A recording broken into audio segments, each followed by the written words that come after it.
મનીષ રસિકલાલ ભટ્ટ અને મારો ward number 8 છે. મતદાનમાં 8 નંબરનો ક્રમાંક છે. 8 નંબર વોર્ડ હંમેશા ભારતીય જનતા પાર્ટીનો ગઢ રહ્યો છે. અગાઉ વર્ષોથી જ્યારથી રાજકોટ મહાનગરપાલિકા અસ્તિત્વમાં આવી ત્યારથી આ વોર્ડમાં અન્ય કોઈ પાર્ટીને ક્યારે પણ પ્રતિસાદ મળ્યો નથી અને હંમેશા ભારતીય જનતા પાર્ટીનો જ્વલંત વિજય થયો છે. મારો કાર્યકર્તા લોકો વચ્ચે પથરાયેલો છે, લોકો વચ્ચે જોડાયેલો છે અને પ્રજાના સુખે સુખી અને પ્રજાના દુઃખે દુઃખી એ રીતે અમારો કાર્યકર્તા જન સુધી લોકોને રોજબરોજના કામમાં પણ ઉપયોગી થતો હોય છે. એટલે લોકો પણ ભારતીય જનતા પાર્ટી સાથે ખૂબ લાગણીથી જોડાયેલા છે આ વિસ્તારના. એટલે અમને પૂરો વિશ્વાસ છે કે આ વિસ્તારના મતદારો એ ભારતીય જનતા પાર્ટીને એની જે પરંપરા છે એ જ્વલંત વિજય અપાવશે. મને એવું મારા મનમાં ચાલે છે કે આ વિસ્તાર ખૂબ સુંદર મજાનો વિસ્તાર છે, વિકસિત વિસ્તાર છે કે આ વોર્ડમાં એક સરસ મજાનો કોમ્યુનિટી હોલની સુવિધા હોય તો પ્રસંગો માટે આમ જનતાને ઉપયોગી થાય.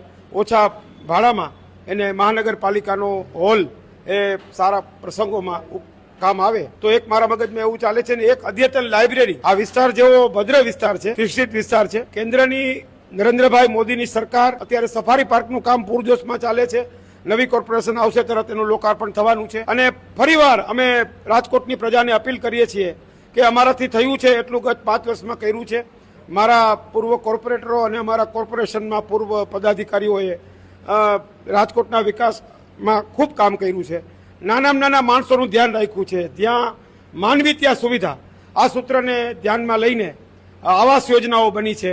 તો મારી અપીલ છે રાજકોટની જનતાને કે આ વિકાસની યાત્રા અવિરતપણે આગળ વધે, અમને ફરી એકવાર એમના આશીર્વાદ મળે અને ભારતીય જનતા પાર્ટીની ફેવરમાં ધીંગું મતદાન થાય અને ફરી એકવાર ભારતીય જનતા પાર્ટીને શાસનની ધોરા મળે અને આ રાજકોટનો વિકાસ એ રાજકોટને દિવ્ય રાજકોટ, ભવ્ય રાજકોટ તરફ લઈ જાય. ક્રમાંક નંબર 8 છે અને મારા સાથી પ્રવીણભાઈ સેગલિયા 6 નંબરનો ક્રમાંક છે. મારા સાથી કિરણબેન માકડિયા એનો ક્રમાંક 1 છે અને મારા બીજા સાથી બેન છે રીટાબેન સખિયા એનો ક્રમાંક નંબર 12 છે. રાજકોટની સુખાકારી વધે, રાજકોટની જનજનની સુખાકારી વધે એ દિશામાં અમે કામ કરીશું એવી ખાતરી આપીએ છીએ અને એના માટે અમે પ્રતિબદ્ધ છીએ.